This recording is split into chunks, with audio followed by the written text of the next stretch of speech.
Hello Jai Hind student, welcome back to physics research centre 2.0। और काफ़ी समय बाद हम लोग मिल रहे हैं और यहाँ पर हम लोग फिज़िक्स से ही शुरू करेंगे। और नाइन्थ की फ़िज़िक्स के बाद अब हम लोग टेंथ की फ़िज़िक्स को भी कवर करेंगे, क्योंकि वहाँ पर नाइन्थ की फ़िज़िक्स में वन चैप्टर अभी भी हमारा छूटा हुआ है, ध्वनि। तो मैं कभी उसे किसी सेशन में ले लूँगा, बट अब यहाँ पर हमें क्लास 10th की फ़िज़िक्स में क्या चीज़ें समझना है और आपके बोर्ड एग्ज़ाम से भी क्या चीज़ें ज़रूरी होंगी, हम उन सब चीज़ों को एक बेस से समझते हुए चलेंगे। पिछली बार की तरह अब इस बार नहीं करने वाले हैं। पिछली बार जैसे हम लोगों ने किया था, जैसे कि केवल पॉइंट टू द पॉइंट बातें की थी, मतलब जो चीज़ें आपके लिए फंडामेंटल तरीके से जो ज़रूरी थी मैंने उस पर ही ध्यान दिया था। बट यहाँ पर हम लोग total A to Z points की बात करेंगे कि क्या चीज़ें हैं। तो सबसे पहले आप ये जान लें कि आपको क्या चीज़ें पढ़ना है, ठीक ना, क्या चीज़ें पढ़ना है और कैसे करके पढ़ाई करनी है, क्योंकि जब आप उसमें डिफरेंसेस कर पाएंगे, विभेद कर पाएंगे, तो चीज़ें आपके लिए आसान हो जाएंगी। सबसे पहले मैं बात करूंगा तो आपको कुछ इस तरीके से पढ़ने हैं जो हमारा फर्स्ट चैप्टर के अंतर्गत हम इसमें पढ़ेंगे। प्रकाश के बारे में पढ़ेंगे, ठीक ना। किसके बारे में पढ़ेंगे? प्रकाश, ठीक ना। अब प्रकाश में क्या आएगा इसमें तो बात करेंगे, तो इसमें आपका परावर्तन आएगा, परावर्तन, और दूसरा चीज़ जो आएगा वो अपवर्तन आएगा।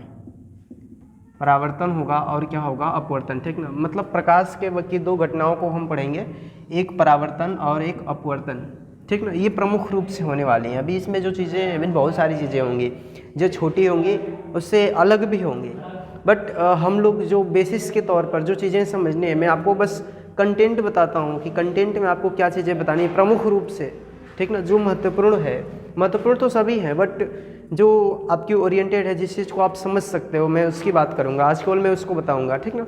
जब मैं कल से पॉइंट को शुरू करता हूँ तो मैं आपको बताता हूँ चीज़ें, ठीक ना। तो सबसे पहले हम इसमें प्रकाश पढ़ेंगे और परावर्तन, और क्या पढ़ेंगे? अपवर्तन। परावर्तन पढ़ेंगे, किसके द्वारा परावर्तन पढ़ेंगे? तो दर्पण के द्वारा पढ़ेंगे। दर्पण में भी हमारा कौन सा दर्पण होगा? गोलीय दर्पण होगा, गोलीय दर्पण, ठीक ना। स्फेरिकल मिरर होगा। अपवर्तन पढ़ेंगे तो अपवर्तन जो होता है वो लेंसों के द्वारा होता है, तो हम लेंसों के द्वारा पढ़ेंगे, ठीक ना। लेंस के द्वारा अपवर्तन कैसे होता है।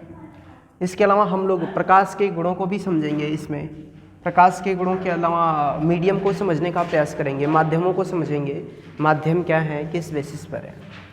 तो ये हो गया पहला हमारा प्रकाश के बारे में। हाँ, तो हमारा परावर्तन और अपवर्तन, ठीक ना।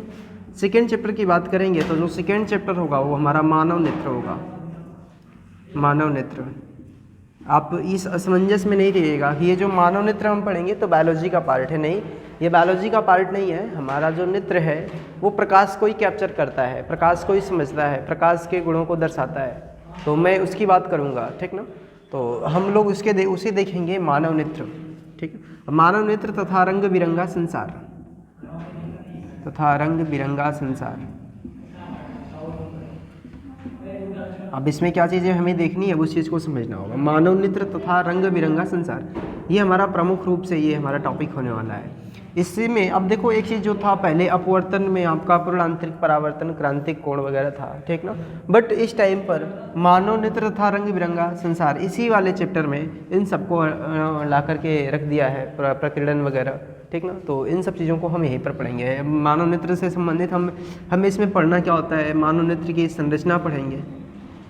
संरचना देखने के बाद हम इसमें उत्पन्न होने वाले दृष्टि दोषेस को देखेंगे, ठीक ना, कि कौन कौन से हमारे इसमें दृष्टि दोष हैं। दोष हैं तो दोष का कारण क्या है, दोष का कारण क्या है और इसका निवारण क्या है, हम इन सब चीज़ों को देखेंगे, ठीक, कि जो दोष है उसका कारण और निवारण है, ये चीज़ें क्या है। इसके अलावा अगले चैप्टर की जैसे हम बात करेंगे तो अगला चैप्टर जो होगा वो हमारा विद्युत होगा, इलेक्ट्रिसिटी होगा। अब विद्युत में क्या होगा कि हमें क्या पढ़ना होगा विद्युत चैप्टर में, ठीक ना। विद्युत में हम सबसे पहले तो हम लोग समझेंगे विद्युत है क्या। विद्युत के अलावा हम करंट की बात करेंगे कि विद्युत धारा क्या है। धारा को जैसे समझेंगे तो विभव को समझना होगा, उसके बाद हम विभवांतर को भी समझेंगे, ठीक ना, विभव और विभवांतर को समझेंगे। फिर हम ओम के नियम की बात करेंगे, प्रतिरोध की बात करेंगे, प्रतिरोधों के संयोजन की बात करेंगे, विशिष्ट प्रतिरोध की बात करेंगे। तो ये हमारा चैप्टर कंप्लीट होगा। पहले जो हमारा चैप्टर था, दो चीज़ें था चैप्टर में, एक चैप्टर हमारा था विद्युत और एक जो चैप्टर था वो था विद्युत धारा का उष्मीय प्रभाव, ठीक ना। एक चैप्टर विद्युत है, ठीक ना। दूसरा चैप्टर क्या था? विद्युत धारा का उष्मीय प्रभाव। बट आज इस जो आपके एनसीईआरटी के सिलेबस के अनुसार इस विद्युत वाले में भी उसे भी जोड़ दिया गया है, विद्युत धारा का उसमें प्रभाव, विद्युत धारा का उष्मीय प्रभाव, इसे भी इसी में जोड़ दिया गया है, ठीक ना। तो ये हमारा चैप्टर कंप्लीट होता है एंड लास्ट जो हमारा चैप्टर होगा, ठीक ना, वो क्या होगा, विद्युत धारा का चुंबकीय प्रभाव, विद्युत धारा का चुंबकीय प्रभाव।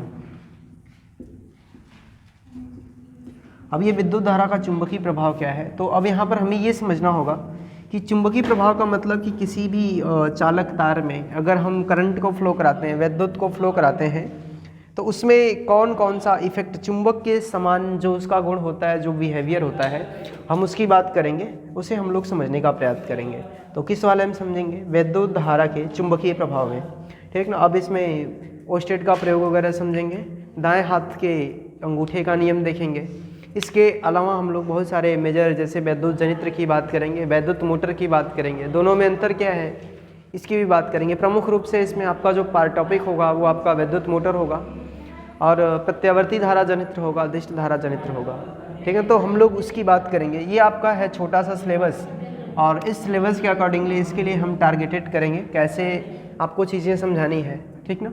और आपके पास नोट्स वगैरह तो बहुत होंगे, आपके स्कूल के भी नोट्स होंगे, इधर उधर के भी नोट्स होंगे। तो नोट्स पर कम फोकस करते हुए हम लोग चीज़ों को समझने का प्रयास करेंगे। क्या चीज़ है, समझने को हर कोई समझ लेता है कि कहाँ पर कौन सी चीज़ें कैसे हैं, बट लिखने की बात आती है तो लिखना बड़ा मुश्किल होता है कि हम कैसे रिप्रेजेंट करेंगे, कैसे उसको दर्शाएंगे, क्योंकि दर्शाना बहुत ही ज़्यादा महत्वपूर्ण है, ठीक ना।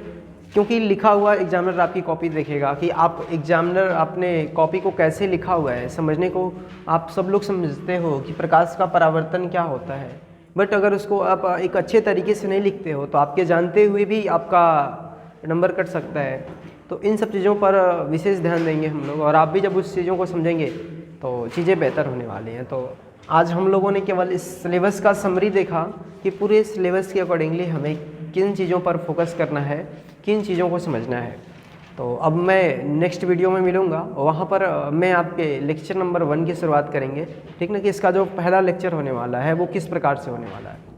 तो आई होप कि आपकी जो इस चैप्टर्स के प्रति अंडरस्टैंडिंग होगी, जो समझ होगी, वो नॉर्मली तरीके से अच्छी हो गई होगी। अब समझ में आपको आएगा क्या चीज़ें पढ़ना है, क्योंकि अगर आपके पास एक टारगेट है तो आप उसके अनुसार कार्य करना पसंद करेंगे। अगर आपके पास टारगेट ही नहीं है, अगर आपसे कह दें कि आप इस दिशा में चलते जाओ तो आप कहाँ तक चलोगे, आप कुछ दूर चलोगे, आपका मन उब जाएगा कि कहाँ तक मैं मतलब चल रहा हूँ, मुझे कुछ पता नहीं चला। लेकिन अगर मैं आपसे कह देता हूँ कि आपका टारगेट है, आपको यहाँ तक जाना है, तो आप कैसे भी करके वहाँ तक जाओगे।